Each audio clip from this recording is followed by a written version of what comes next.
各位网友，大家好，今天是2020年6月29号，星期一，欢迎大家参加王健每日观察直播2的节目。我们今天的题目是：美国宣布撤销香港特别贸易地位，时钟启动了。本周是一个具有历史意义的一周啊。那么6月30号，也就是北京时间的今天啊，那么人大常委会将会通过港版国安法，完成它的立法程序。然后由香港特区政府宣布实施啊，这是第一个。第二个，7月1号是香港回归23周年啊，23周年。那么特区政府禁止香港市民示威游行啊。那么今天我相信美国的制裁措施会正式推出啊，7月1号啊。那么上个星期美国参议院通过了香港自治法，授权美国政府用采取金融手段制裁这个损害香港自治的中港官员和机构啊。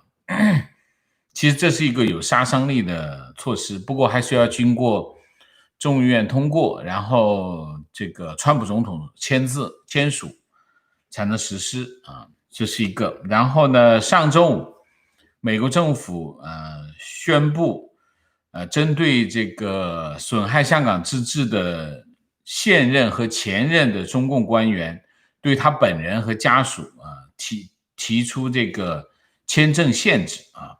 然后这个6月29号就是今天啊，星期一啊，中国提出报复啊，说对涉港问题表现恶劣的美国人员实施同样的签证限制，大概就是一个这样的形式啊。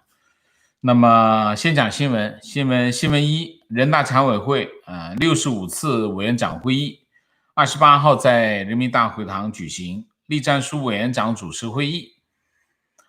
全国人大宪法和法律委员会主任李飞在会议上做了这个关于香港特别行政区维护国家安全法律草案修改意见的汇报。那宪法法律委员会根据常委会的审议意见，提出了草案建议表决稿。这表决稿已经出来了，就是李飞做出了一个修改建议草案，针对这个草案提出修改建议。然后呢，这个宪法法律委员会根据常委会的意见，就是提出了完成了一个这个草案的表决稿。表决稿其实就是最终稿，就是最终的稿，这个是提交表决啊。委员长会议决定将草案建议表决稿提交常委会会议审议提出审议其实就是提交表决的意思啊。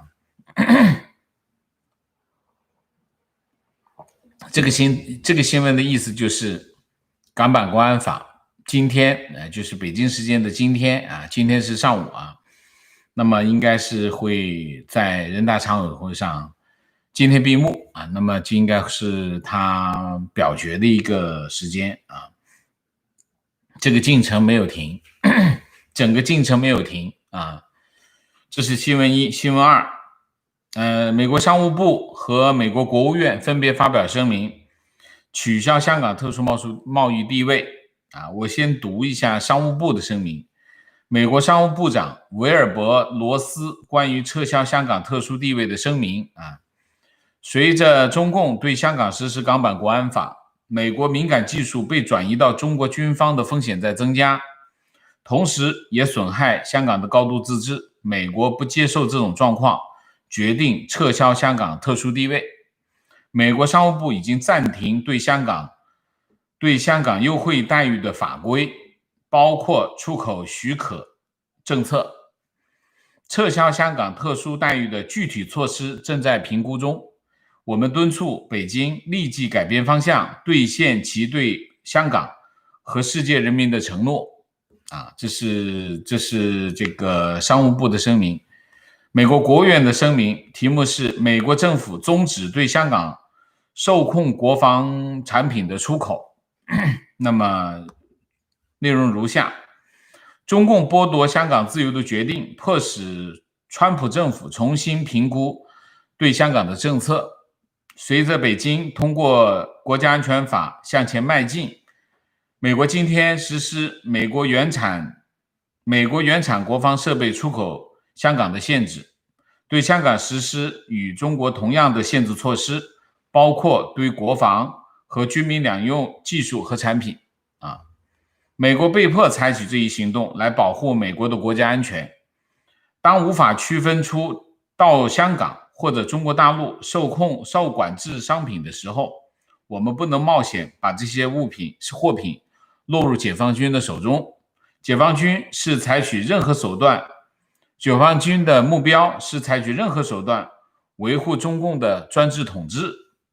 我们并不愿意采取这一行动，这是北京违背中英联合声明的直接后果。我们的行动针对的是中共政权，而不是中国人民。鉴于北京现在将香港视为一国一制，我们必须如此。美国正在审视香港当前的形势，并采取一切必要的措施以应对。这个是美国国务院的一个声明。这两个声明呢，说明这个进程正在发生。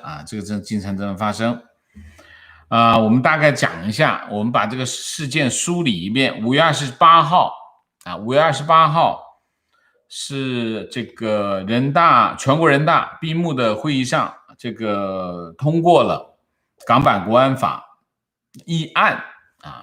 这个议案呢，授权人大常委会完成港版国安法的立法程序。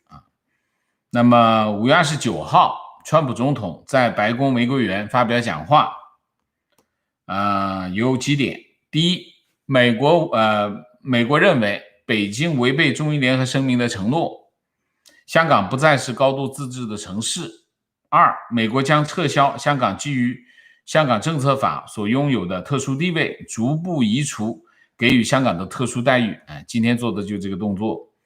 三，制裁直接或间接掏空香港自由的中国和香港官员已经开始做了。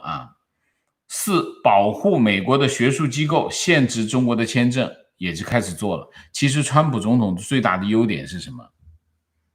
川普总统最大的优点就是说到做到，他说过的话真的会做。真的会做。第五，在金融市场保护美国的投资者，调查中概股。大概是这样。大概是这几项。那这几项里面呢，这第一个已经是看法，第二个现在正在做。今天的声明就是表明是这个。第三个这个制裁应该很快会出台，我相信7月1号一定会有制裁的措施出来。第四个限制中国的签证。其实留学生政策已经出过了一个。我相信留学生政策和美国就是对中国官员和其他的签证限制会陆陆续续的出来。第五，中概股，调查中概股。这个也是正在做。大概就是这样。商务部的数据，2018年那美国有4.232亿美元的商品输往香港，这些商品主要涉及到加密设备、软件和技术。这是4.32亿。美国国务院的记录去年2019年，美国国务院批准了价值240万的受控的国防物品和服务给香港政府。其中140万美元的货品已经运出。你可以看一下，我们其实可以在一些新闻当中可以看到一些情况。你比如说孟晚舟的案子，其中有一家公司是谁？叫 Skycom 就是孟晚舟原来这个 Skycom 是华为在香港成立的一家公司。这家公司其实就是真正的违反了美国禁运，然后去向这个伊朗出口这个监控设备，其实就是监控设备。就是向伊朗出口监控设备。然后这家公司呢就被发现了。这家公司被发现之后呢，他们就更改更改了他的这个股东，所以华为就退出了这家公司的股东。那个 Skycom 这个孟晚舟原来是 Skycom 的其中一个董事，所以为什么会抓到他的头上来？原因就在这里。所以你看，其实中国利用香港做很多的事情，无论是你看还有一个谁，向新，大家还记得向新吗？就是澳洲的那个间谍案啊，间谍案最后是把向新给供出来啊，向新现在后来是被台湾拘留。向新是什么？向新就是这个叫中国创新投啊，中国创新投。中国创新啊，中国趋势上市公司来的，香港的上市公司来的。你可以看，就是说中国军方和中国的情报部门，其实在香港做好多这类的事情啊，做好多这类的事情。新闻大体是这样啊。这个星期是中美摊牌的一周啊，那么很多事情会在这一周发生。很多事情也会在这一周结束啊，这是新闻，也是历史啊。那么还有几个新闻，我也想跟大家一起说一下。因为我今天新闻很多，所以我会尽快的把前面的这个议题讲完啊。这是一个新闻啊，这是一个主题啊。那么后面还有两个，第一个，世界卫生组织秘书长谭德赛周一宣布啊，下周派遣一个专家代表团去中国。调查这个这个新冠病毒的起源啊。他说，我们希望能够了解病毒是怎么爆发的，这样在未来我们将准备更好的应对病毒。过去几个月，这个全世界都要求派调查组去中国调查这个病毒的起源啊。那么中国一直拒绝。但是在国际舆论的压力下，习近平在这个年度视频大会上，表示愿意接受国际调查。那么这就是发生了，这件事情就发生了。这件事情的发生其实是一个开端。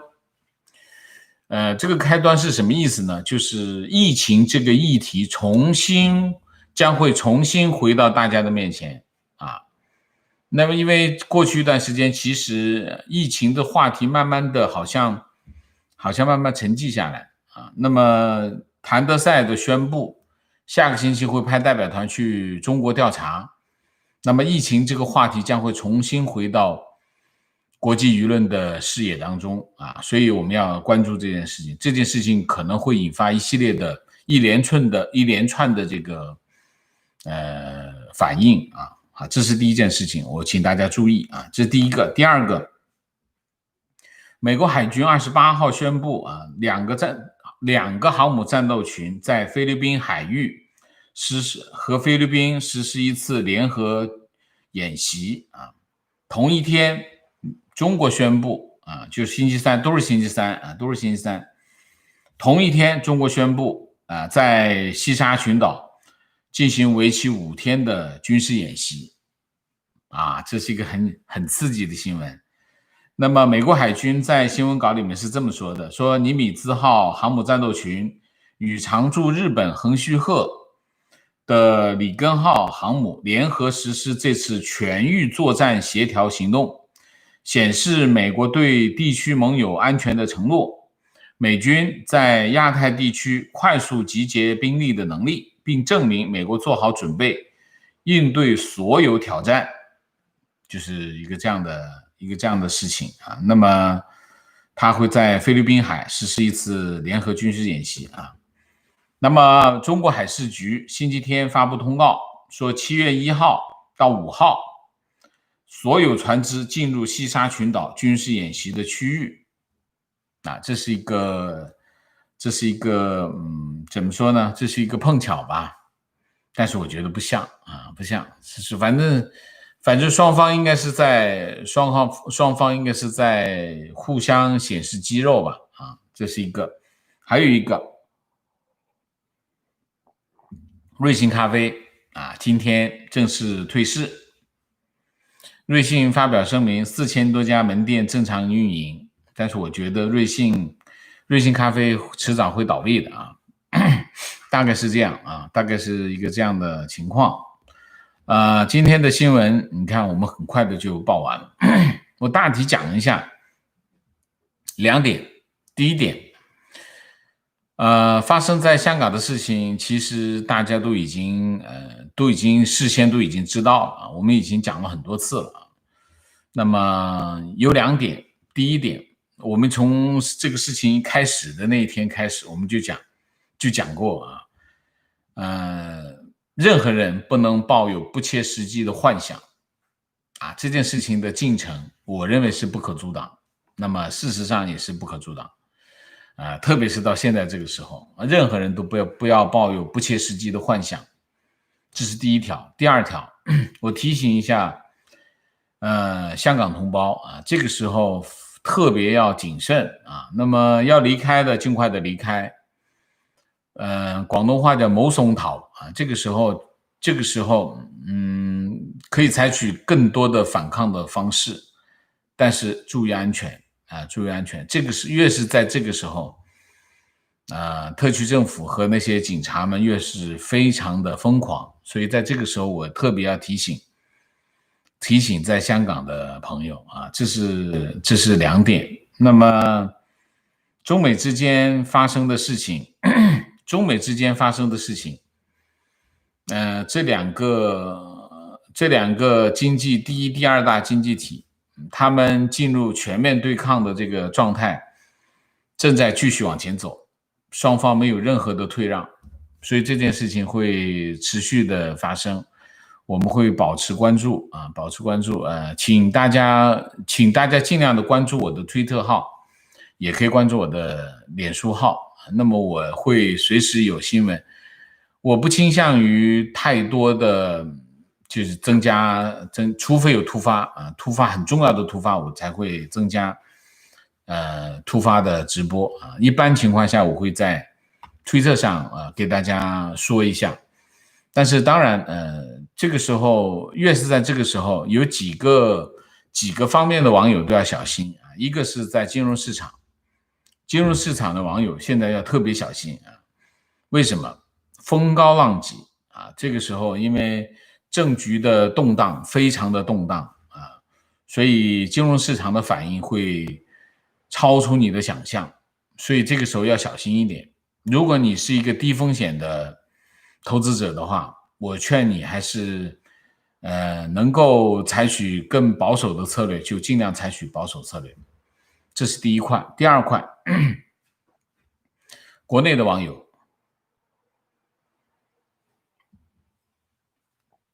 2条。第一条，千万不要被你眼前看到的这些事情和官方媒体所欺骗啊，眼见不一定为实。你比如说像人民币汇率是人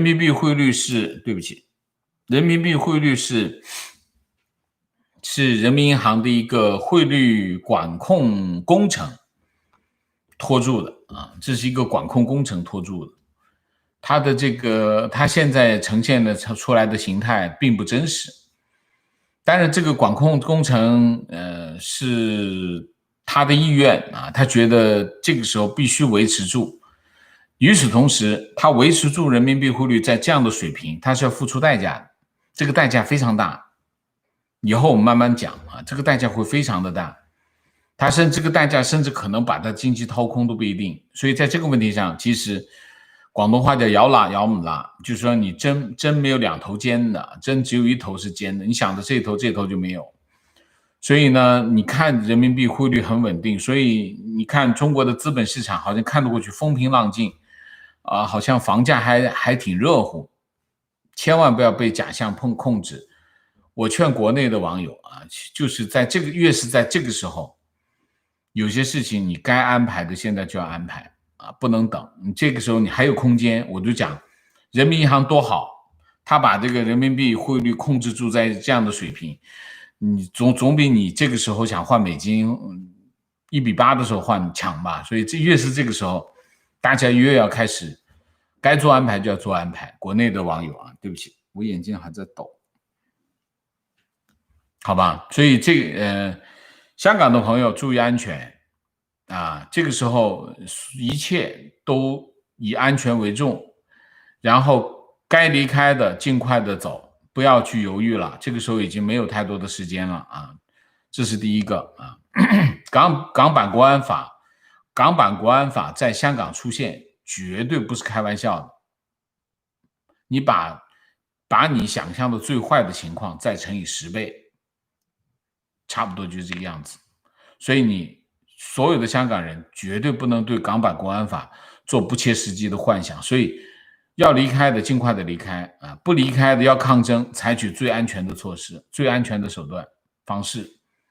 这是香港的网友啊，国内的网友也是一样。该做安排的尽快做安排，风高浪急，反正你不要被眼前的假象所迷惑。当然，你还有一个问题，就是昨天还有很多网友在跟我说啊，一会儿买黄金，一会儿买理财产品，这个时候千万不要做这些鬼动作啊！就是最好的做法是什么？最好的做法就换点外汇吧，我觉得这是比较靠谱的做法啊。这个时候不适合投资，所有在金融市场的网友都要小心啊！这一周那不知道会发生什么事情，所以在金融市场的网友，如果你不是一个高风险的承受者的话，请你马上做保守的安排，好吧？大概就是一个这样，我就反正叮嘱大家，千万不要火中取栗啊！火中取栗是最不明智的。这个世界的变化一定比你想象的要快，就算你预期到的事情，你不一定来得及反应的，好吧？好，我们今天主题就讲这么多，我们下面进入互动啊。进入互动之前例行公事，请大家点赞，请新来的网友订阅，请大家加入我们的会员，支持我们做更好的节目。这两天点赞有点少啊，请大家尽量的支持啊，点赞就在下面一个按钮就搞定啊，请大家尽量的帮我点赞。然后呢，就是还是有一个就是洗粉洗得很厉害，那么我有很多网友都跟我讲啊，说订阅又找不到了，是重新去订阅，所以大家还要去检查一下，检查订阅有没有不见了啊。然后呢，他们说有一个诀窍，什么诀窍呢？就是假如你手上有一些其他的谷歌的产品，比如说谷歌网盘呐，谷歌其他的产品，就是你经常的用一下，就谷歌网盘你登录一下，登录一下谷歌网盘，那他就知道哦，它不是个机器人，他就不会取消你。这是一些网友的经验啊，跟大家分享一下，好吧？那我们今天就进入互动啊，进入互动之后，请大家不要聊天啊，3个情况、问题、观点，好吗？今天呢，我们就时间会多一点，所以大家可以尽量的问，尽量的聊，好吗？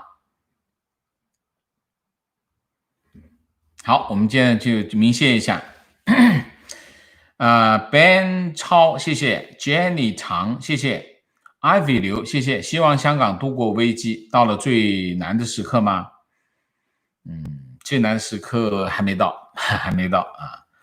前身，谢谢 Randy 张，谢谢伊瑞说美股，谢谢王先生你好，经常看你的节目，受益匪浅，深深感佩先生的经验和正直。今天赶上直播，请王老师喝杯加拿大的 Tim Hortons 咖啡，祝先生的节目越做越好，祝您所有的政治理想都成真，同时也问候最近认识的网友姥姥王。好的啊，谢谢你啊。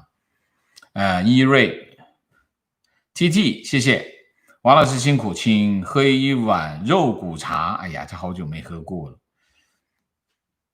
Sarah 秋谢谢 Susan 赵谢谢赵谢谢向尼谢谢 Charles Kong 谢谢。看到这个消息，第一个感觉就是心碎，相当可惜，希望黑夜不要太长。我们在这个问题上一定要很坚强啊，包括香港人啊。什么意思呢？我们不惹事我们不惹事，但是绝对不怕事。事情来了就来了，这是我们的命运，我们要勇敢的承担这个命运。所以在这个问题上，我是这样的态度啊，我的人生态度也是这样，我不惹事，但是事情找的我也不怕啊，就是这样。Mike 猪，谢谢。云清佳，谢谢。东方宣凤，谢谢。好，观点。今天自由香港的最后一天，哀香港，美丽不在，繁华不在啊。观点：世界上再找不到一个城市可以在短短100年的时间里变成一个漂亮的东方明珠，这荣耀全归香港人。谢谢。观点：中国最对不起的地方就是香港，早年像弃婴一样抛弃香港，成为鸦片战争的牺牲品。好了，经过英国100年统治后，成为繁荣的东方之珠，甚至变成世界金融中心，结果中共收回之后，还不到30年，就迫不及待地将它搞烂。中共的罪孽真的是好重。观点：香港面临血雨腥风，希望黎智英可以安全撤退，不退只怕首当其冲。黎智英我看他是表达过啊，他是不会走的啊，但是我还是其实我还是希望这些有风险的还是要离开啊。为什么？就是大家一定不能够对中共抱有幻想啊，这个中共可是啥都干得出来，所以我还是希望像黎智英啊，像黄之锋啊，他们还是应该离开啊，他们还是应该离开。情况就这半年，我把公司清盘了，跟老婆捏着手里仅有的80几万现金，在泰国清迈守望人生，过一天算一天，无他，没有什么伟大理想。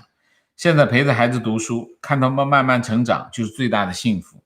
这半年经历了10年的世间大变局，我们都在见证历史。我也有朋友在泰国啊，在泰国他也是，但他会早一点啊，他早一点就离开中国大陆，在泰国。那么他在泰国做药啊，这泰国那些这个其实泰国很多药材啊，那么他利用泰国的药材和当地比较廉价的劳动力啊，然后做一些药。我觉得这也是个不错的想法。你在泰国手里捏的一些钱可以度日，但是我觉得还是要做些事情。移民不是结束，移民是开始，移民是开始，一切的开始啊！我是觉得对于一个人来说，你离开一个地方跑到另外一个地方来，最经常发生的是什么？最常见的状况是什么？就是路径依赖。什么叫路径依赖？我举一个例子，药，比如说吃药，很多人从国内带很多药啊，甚至带很多抗生素，在美国要处方才能够买抗生素啊，咱买很多药啊，那么然后他就在这里吃国内吃开的药。但是大家知道吗？我这次痛风，我就深刻的体会。这次其实我最近身体出了状况，我眼睛有点叫什么白内障的前兆，经常会有一些东西一闪一闪，后来就说是白内障的前兆，然后就买了一些药，美国的药，然后就这个很多网友给我推荐很多药，其实我已经买了药，美国的药。非常的好，美国的药啊，美国的药，然后特别是像我这个点了1个星期就已经没有状况啊，就是当然我还是需要去调整啊，我需要调整我的生活啊，我身体出了状况，我要改变的不是吃药啊，要改变的是要改变生活状态啊，才让身体进入一个正常的状态。然后呢，我发现有很多网友推荐国内的各种药。我现在就放弃所有的国内的药，我就买美国的药，我就在美国药店买药。我发现美国的药非常的好，比如说我这个痛风，我买的一种就是它专门就是治这个痛风的药。我大概是3天就好了，我现在就已经不痛了啊，基本上不痛了。但其实这就是一个路径的依赖，我们要改变的是什么？其实我们离开原来的生活的场景，我们最重要的是离开什么？离开原来依赖的路径，建立一个新的路径。这就是你建立新的人生的所有一切的前提。如果你还在依赖原来的路径，那你就离不开原来的价值。如果你还离不开原来的价值，你就无法建立新的价值。这就是大部分的人为什么一直没有办法建立他在新的地方没有建立他新的人生的非常核心的原因。所以我是说到这里，我就想起来这一点，就是大家要记住，你如果到了一个新的地方，你最重要的是什么？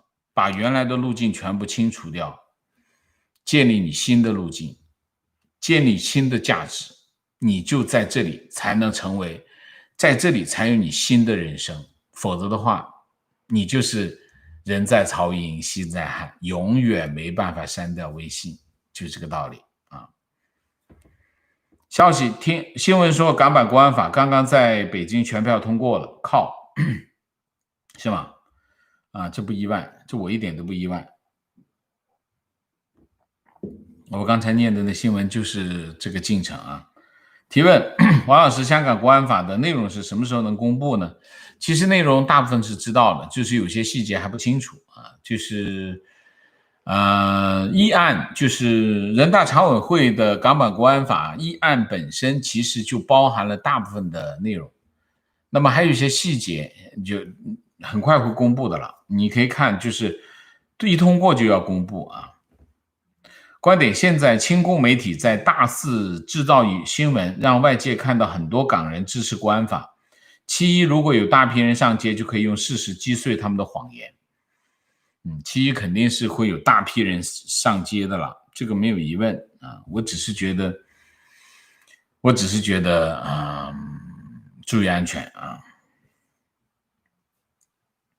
答上期网友提问，我刚刚查过，美军阵亡士兵最高赔偿40万，好像是10万、20万、40万3档，看你买哪个保险都不贵，几十刀而已。观点：最近在看博尔顿的新书，感觉这本书在中美对抗上真的起到了催化剂的作用，非常正确啊。提问：一旦香港被取消特殊贸易地位，深圳是否将波及？深圳没有那个地位，所以也不会波及，没有关。就是那个人桌子上有碟菜，那碟菜后来被拿走了，深圳这个桌子上本来就没那碟菜，所以跟他没有1毛钱的关系啊。观点：美国境内的华人尽快让家人入美，新一轮制裁华人亲属入境很快会实施。亲属为什么要限制入境？有吗？我这个没听说啊，这个没听说。观点：也提醒在美华人，能不回国就不要回国，当心回去之后出不来，拿到国籍后想办法把家人接出去才是正解。你还是在用回国是吧？好吧。提问：王老师，香港买的保险会有变动吗？日后还能继续购买吗？个人存款达到什么数量值得换美金呢？谢谢王老师。我不知道香港买的保险有没有变动啊？理论上应该不会有变动，因为保险的条款，那保险影响你的保险有2个因素。第一个因素就是这家保险公司是不是安全？如果这家保险公司不存在了，当然你的保单也没有意义了。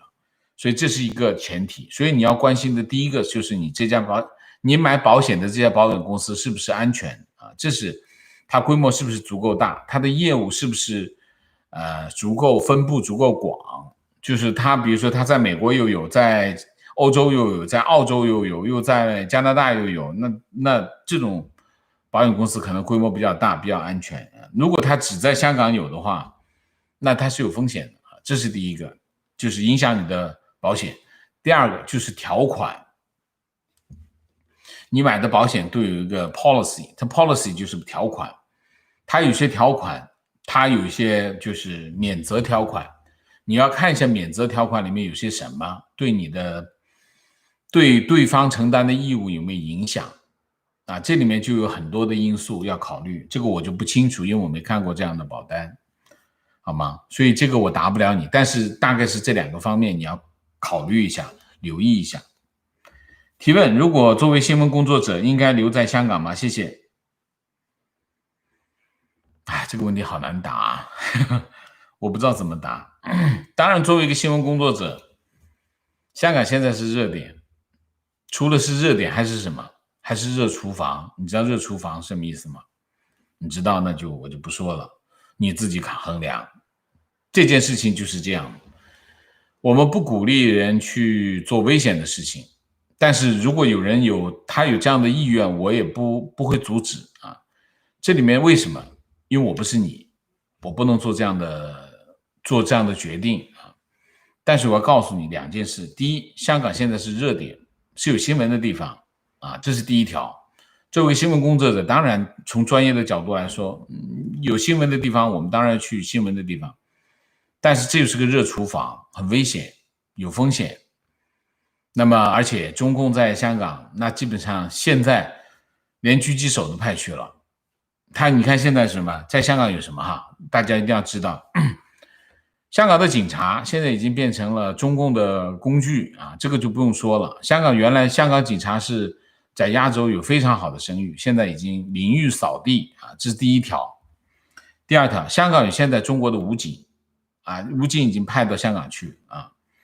第三，有驻军，除了有驻军，他还有特战部队，他不仅派驻军，特战部队是专门干什么的？去专门搞暗杀，搞这些 dirty job， 就是你可以看到经常有人被扒光了扔在马路上，那就是特战部队的手法啊。香港以前没有这种事情，你看现在死多少人，这就是特战部队，有特战部队，现在还出来什么狙击手，一枪毙命，恐吓，这就是对反对派的恐吓，抗争者的恐吓。所以我为什么要讲这样的话？就是原因就是大家一定要知道，安全第一是什么，意思是什么？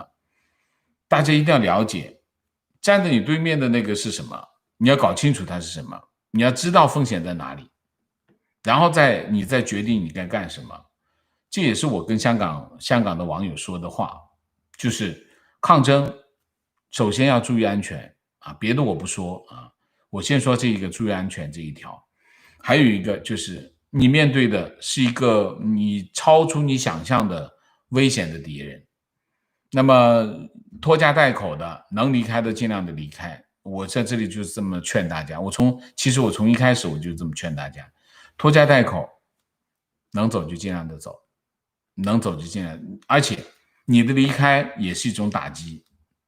其实你的离开对中共来说就是一种打击，所以越多的人离开，其实对这件事是有帮助的啊。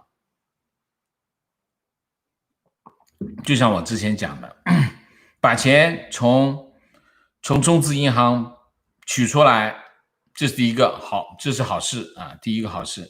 第二个，把钱换成美金存到外国银行，比如说美资银行，这样的话没人敢动你啊。就这个动作是所有的人不流血的对反抗，那很多香港人在做这个事情，所以你看这个陈茂波啊，很麻烦，他们最近很麻烦的原因就是正在发生这样的事情。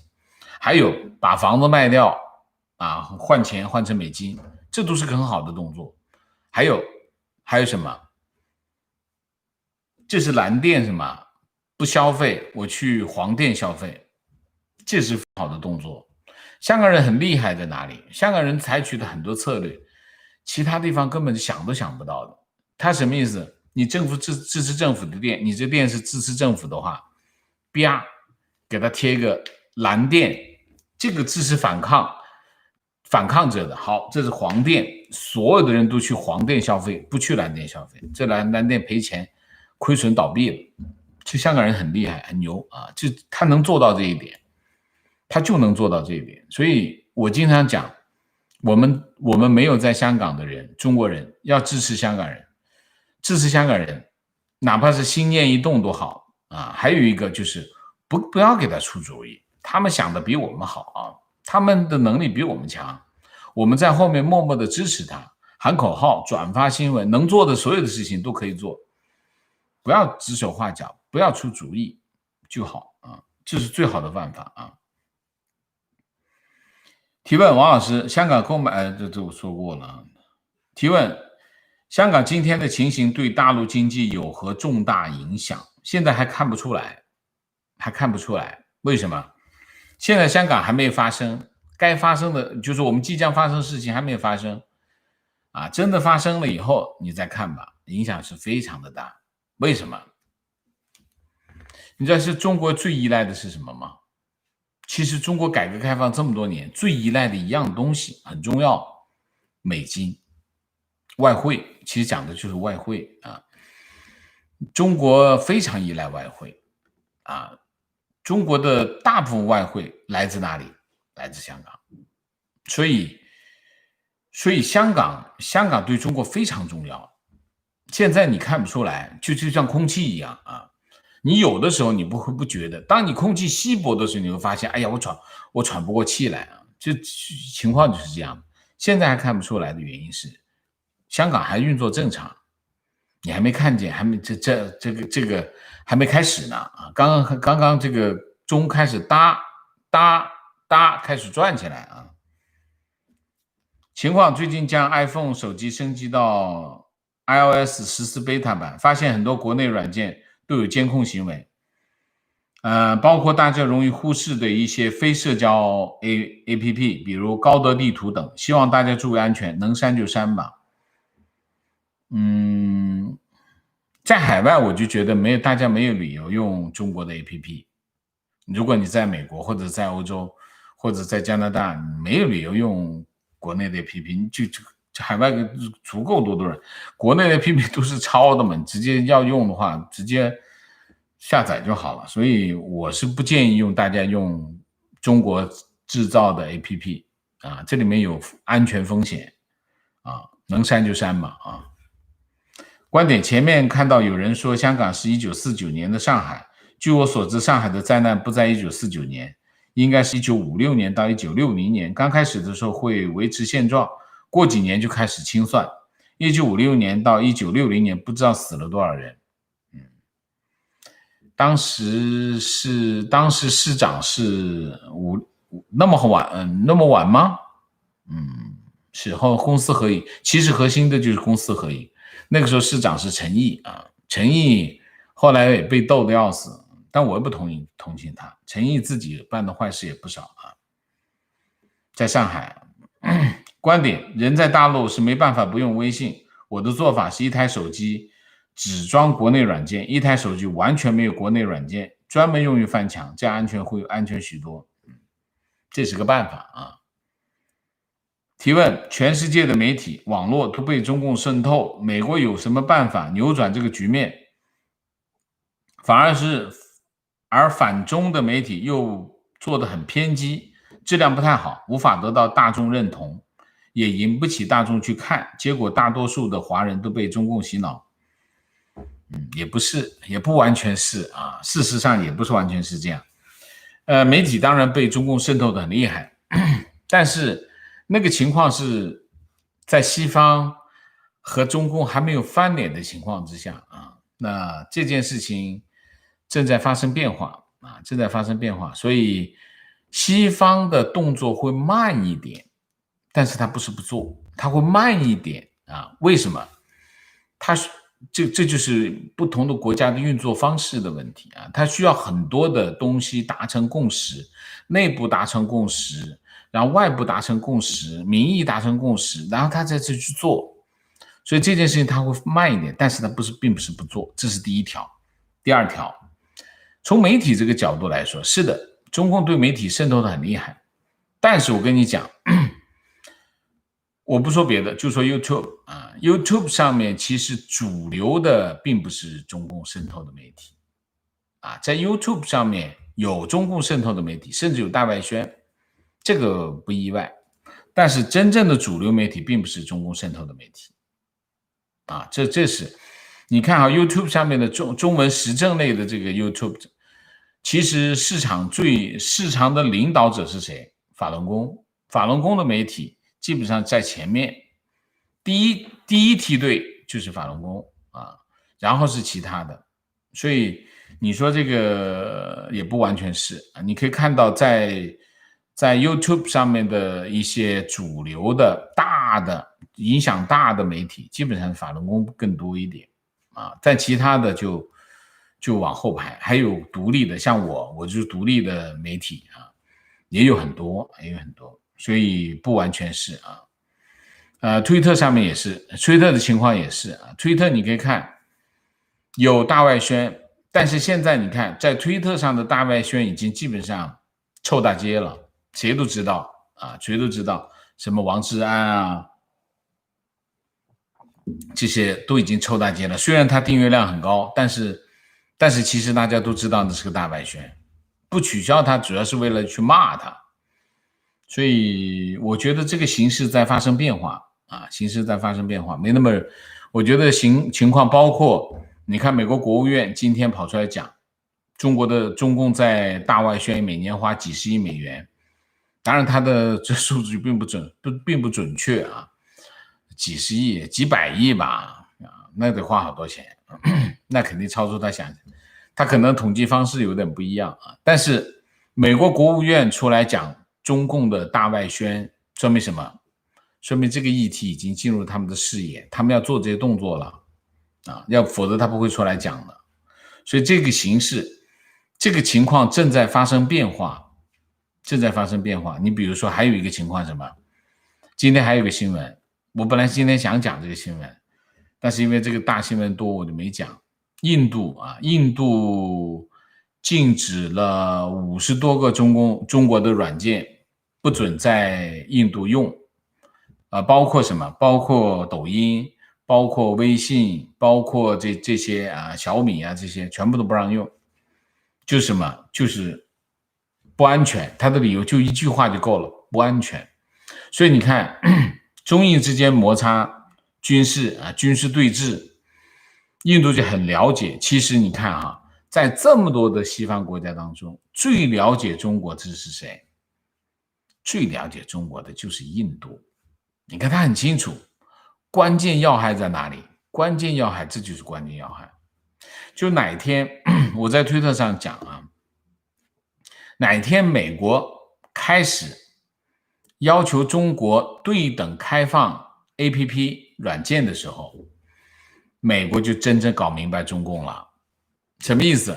就是美国给中国发一个照会，说那给你3天时间开放推特，开放 Facebook， 开放谷歌，要不我也会封你的 APP。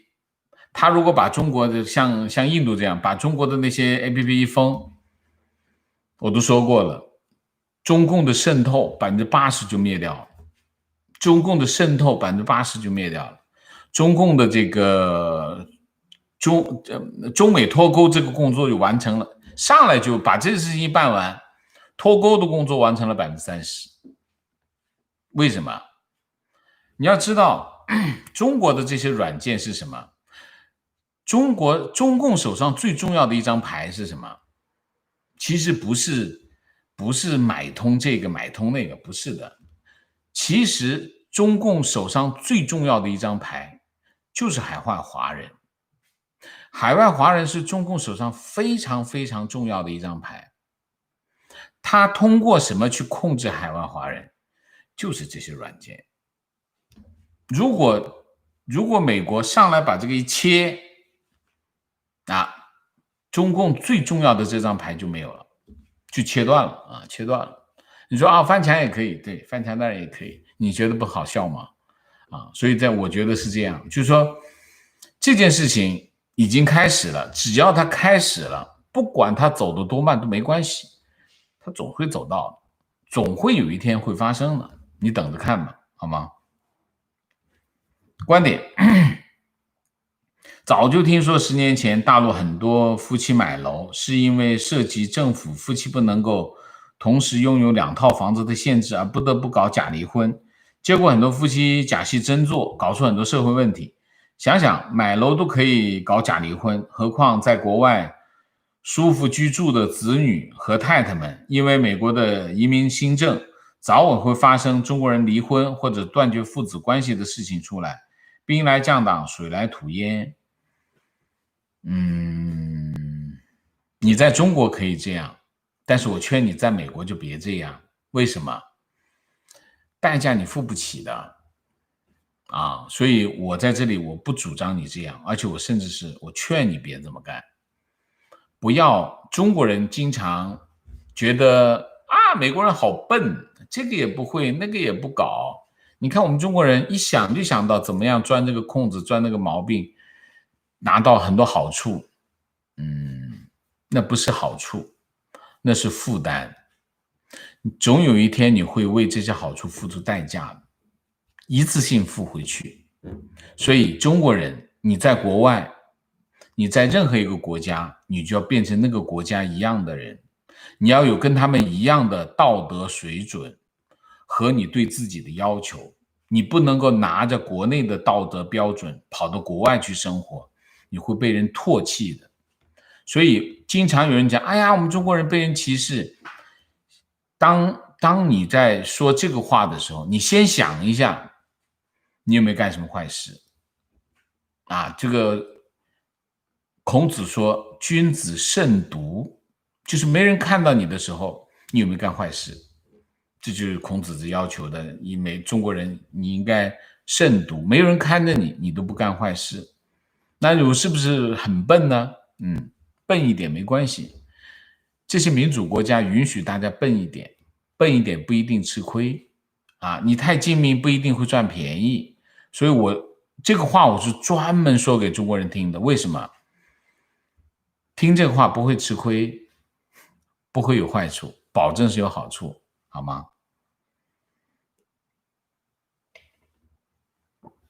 提问：昨天去药房配药，听店员说医保取消了很多原来在医保范围内的药，请问王老师，这是不是从一个侧面反映了政府财政出了问题？应该是吧。肯定医保有困难医保的，你想一下现在的问题在哪里？现在的问题是老百姓都不去医院了，老百姓都不去医院了，造成的后果是什么？造成的后果是医院现在有很多医院要倒闭原来很挣钱的医院现在倒闭。为什么很挣钱的医院倒闭？因为很多人因为疫情不敢去医院了，这是一个原因这是一个医院的状况。现在为什么很多医院现在医生待遇下降，医院的经营状况很差？原因就在这里，因为原来实在太挣钱，原来太挣钱的后果是什么？就是买了很多很贵的设备，一个怎么贵的设备都敢买。为什么？因为病人来了就宰一个个宰使劲宰就这样子。所以现在就还回去了这是一个情况。另外一个情况就是财政状况下来，那么社保其实我们讲大部分的中国大部分的省份，它的社保是入不敷出的。为什么？很多原因就是老龄化的原因，还有原来公务员的亏空的原因，很多原因那么政府财政状况不好，它拨给社保的资金就越来越少，拨给社保的资金越来越少，它就覆盖不了。它要先保障什么呢？先保障医保，先保障什么？先保障这个退休工资，这个得不能断，那就慢慢的抠一点抠回来呗。你说的情况就是我说慢慢的抠一点，悄悄的抠一点，抠的你不知道，没感觉，或者是有感觉叫不出来。比如说现在退休工人的工资，也不是退休工人，退休工资有些开始克扣然后个人所得税使劲的往里面压，就是这个道理。财政出状况，原来的路径没有了提问请教王老师，美国可以制裁汇丰吗？父母去年卖了国内的房子，换了美金存在汇丰的美国分行，是否应该转出来？谢谢。美国的银行没有影响吧？没有影响吧？情况黎智英离不开，因为他的护照被扣留了，他曾经因为上诉过，也被驳回了。是的，但是还是可以有办法，要离开的话啊。观点：港币和美元连续汇率的基础就是香港特殊地位。连续汇率的基础当然有2个啊，第一个就是基本法啊，基本法是连续汇率的基础啊，这是第一个啊，有基本法才会有连续汇率。连续汇率当然还有一个基础，就是港人的信心啊。香港特殊地位是影响这个香港信心的一个非常重要的条件，因为如果没有香港特殊地位，就不会有香港人的信心。为什么？因为就没有香港的金融中心的地位。所以你说的没错，我解释一下啊，让大家更清晰一点。情况前几天跟几个朋友见面，问他们钱打算怎么安排，很不屑我提议换美元的建议，还在讨论国内理财的计划，还说他们的北京朋友前几天说疫情并不严重，自己吓自己。其中一个朋友小粉红儿子还说不要送他去普通话以外的地方，坚决留在国内。我能说什么呢？父母思想禁锢不讨论了，但是孩子怎么能把自己锁在自己觉得安全感中？跟眼界对一个人真的太重要了。我们不讨论这种问题，因为这种问题实在是太多了，好吗？观点：王老师你好，我是个退休的老记者，曾多次去香港过春节，18年后再也没有去过。香港人民的善良、睿智，行为内敛优雅，深深地感动着我。今日恶法落地，几度老泪纵横，不能自己，只有默默地为香港的朋友和香港人民祈福。我坚信他们把所有雄鸡的喉咙都割断，天依旧会亮。说得非常好，好文字，好文字啊！情况：我离开国内几十年了，早就不用国内的药，国外的药很好，完全不会想要过去的东西。是的啊。情况：我就是在药厂工作，也是对很多在美国这边的国人对莲花清瘟的崇拜不可理解，还搞团购，我也是不可理解，我也是不理解，真的是莲花清瘟怎么会有人相信这些鬼？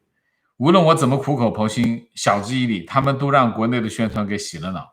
美国的药在很多前期试验、临床试验的证明下才会上市。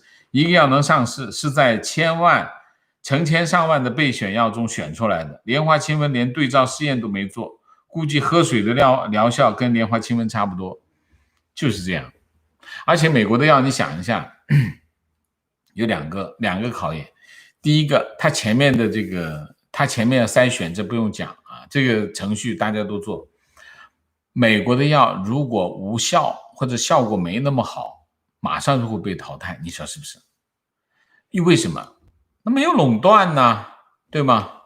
所以你要知道，真的差别非常大。所以在这个问题上，我不是说大家要去买美国药，不是这个意思。我的意思是，大家一定要改变路径，改变这个路径依赖，放弃路径依赖，建立你新的路径。当然，你可能是买英国药，或者是买印度药，都不一定啊。但是你不能够依赖原来的路径。如果你依赖原来的路径，你就没有办法建立你新的价值。观点，我的意见是先想办法肉身翻墙再说。真的到了国外，没人是因为找不到工作饿死的。或许一开始你的工作没国内体面，但努力的人最终会获得成功的。即使你不行，你也是为后代提供一个更好的平台。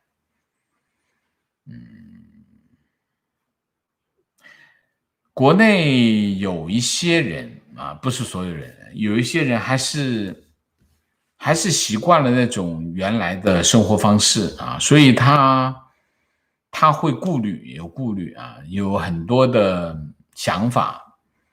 我有一个朋友啊，很厉害啊，他原来是导演，他会开大货，他会开那种油罐车，那2节的油罐车厉害吗？他是个导演。我问他，我说你这么厉害，他说是我就是很厉害。我说为什么你可以想？我说你怎么能做到？我做不到这个。他说你可以换一种生活方式，多棒的事情。所以人生其实有无数的可能性，我们为什么要去限制自己？你可能做到你从前想都没想得过的事情。你比如说我做这个视频节目，我以前想都没想过，但是这是我新的尝试，我觉得这很有价值，很有意义。它不是说你一定要做成什么，至少你会知道你在另外一个领域你也可以建立你以前没有想过的成绩，是吧？多好。所以在这个问题上我觉得不需要有顾虑啊。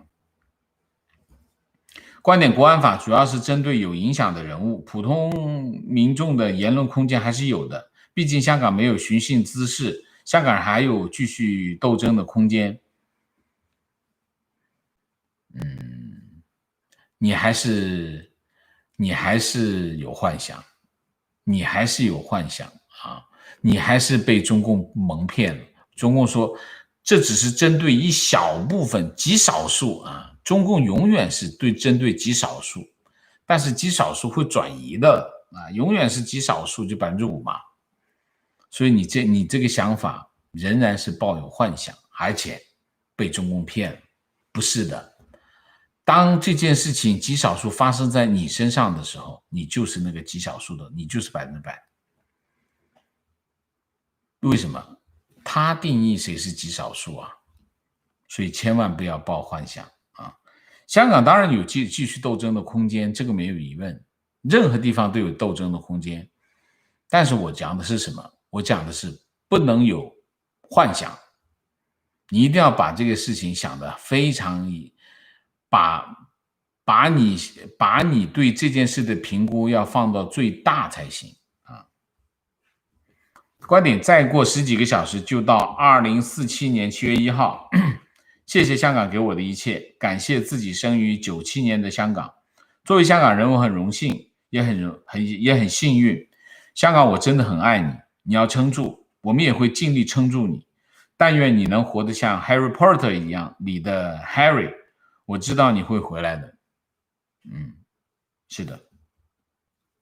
观点：香港所有的精英在于中产的知识和技能，这些人都走了，对香港是个巨大损失，并非5到10年可以补回。香港并非外币存款多、制度或者高楼大厦以及什么独特的地理位置决定价值，是这样的。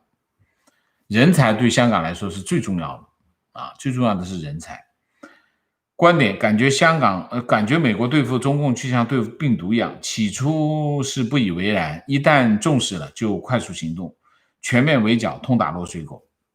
提问：为什么这些国内鬼软件能够出口，而国外的软件就不能输入？根本不对等。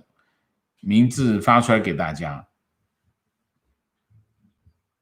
一向如此啊！你看一下，谷歌能进中国吗？进不去吗？为什么愿意？为什么美国会允许这种事情发生？问美国总统啊，为什么可以这样？好，明谢 Crystal Bell， 谢谢王 Sir 理性的分析。感觉2020年是国际形势 reset 的一年，见证历史。是的，三女湖，谢谢支持王 Sir。明天香港出街的朋友注意安全，切记谋松逃啊，谋松逃。坚俊丁，谢谢。郭红玉，谢谢。周子静，谢谢。今天拿到补助金，请王老师喝杯咖啡，谢谢你，你真的是好。Julia 蔡，谢谢。尹润东，谢谢。观点：前几天看辛浩年几年前在台湾做的演说，说一国两制最后以战争结束，说共产党的斗争哲学，感叹一些学者看共产党看得太透彻了。K Jane， 谢谢。请王先生和美西喝奶茶，请王先生多保重身体。跟随王先生直播几个月来，看见一位无论风霜雨雪都真情不变的王先生，赞一个。王先生加油，谢谢。我会努力的啊，我会改变我的生活方式，让我的生活方式更健康啊。我也希望我们的网友也是一样啊，就是一方面我们要追求一种健康的生活方式啊，让自己处于一个健康的状态，才能完成我们的责任啊。Vic F， 谢谢，祝王先生每天坚持运动，保持健康。我会的。Jack Han， 谢谢。老罗王，谢谢。回敬刚才向王先生提到的我的那位网友，对不起，没有记住你的网名。我们都是有志一同的支持王先生节目的好友。是的，谢谢大家。John， 谢谢。最近很忙，很多期只能看个标题，大概了解一下形势。对于经济方面的决定，都参照王先生的建议为标准。谢谢王老师。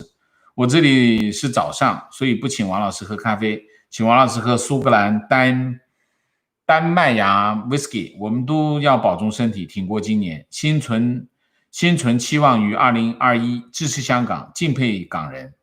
这么多年来一直没有好好了解香港人，曾经有误会，还是去年的时候，每一个信息的吸收其实是真的需要自身不断的努力学习，才能保持独立思考的能力，但经常也会中招，所以有时候不能埋怨国人，信息单一的吸收会被动的洗脑，真的很无奈很悲哀。香港加油。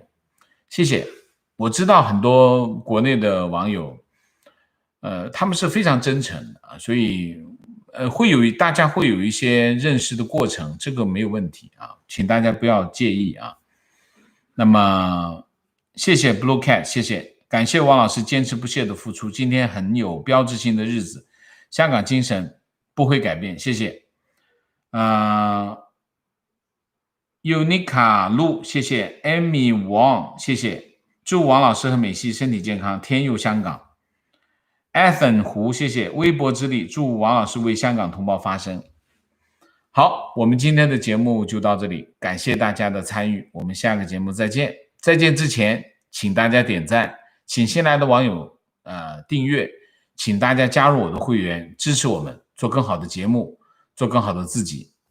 检查订阅，分享我们的视频，然后就是记得点亮小铃铛，谢谢，再见。明线还有明线吗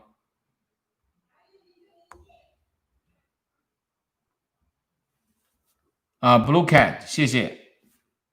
还有吗？